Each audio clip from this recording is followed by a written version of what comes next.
thoracotomy tray. All right, so this is our ED resuscitative thoracotomy tray.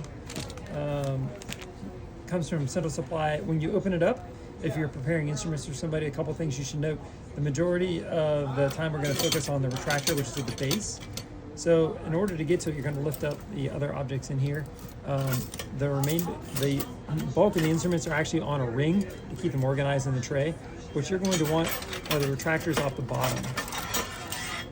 There are 1 or 2 retractors in the tray, depending on which tray will come.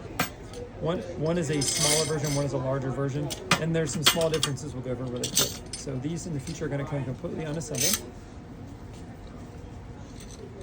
This will be backed out with a set screw, so it'll slip off. Essentially, comes in, you can see basic premises, teeth are apart, hooked out on each side, and then you will crank this to open it, right? Ultimately, if you're the operator, it'll be facing away from you. But as you're assembling it doesn't really matter as long as you put both the teeth on the same side with them scooped out.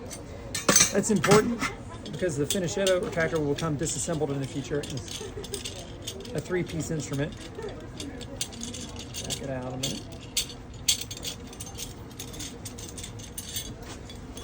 Instead of coming assembled like we just had it, it's going to come apart in 3 pieces, like you'll see here.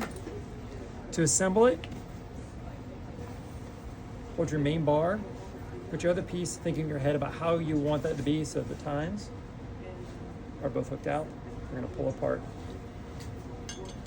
This we'll put just barely in the end.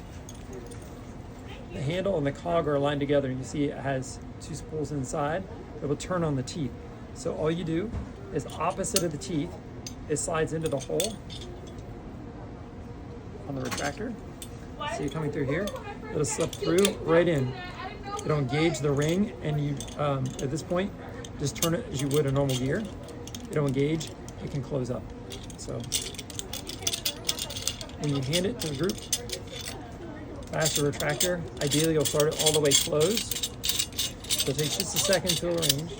It'll start all the way closed, so it's easier to slip into the rib space, then open, providing traction on the ribs as it spins open.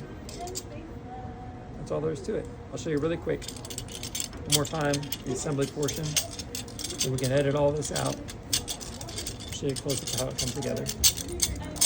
Just a close up on the pieces. So, as it comes out, 3 pieces. Might be any number of ways. All you need to do is orient it the way you want it to spread. Think about your fingers just reaching in, spreading apart. So you orient it that way. You get it lined up. The cog slips in right through the hole in the back. And then you just engage the bar and then turn the cog. You can spin it all the way down to the bottom. So sometimes you can get it going, spin all the way down and speed things up. That's the gist of it. Unfortunately, it's not coming assembled anymore. It's up to you.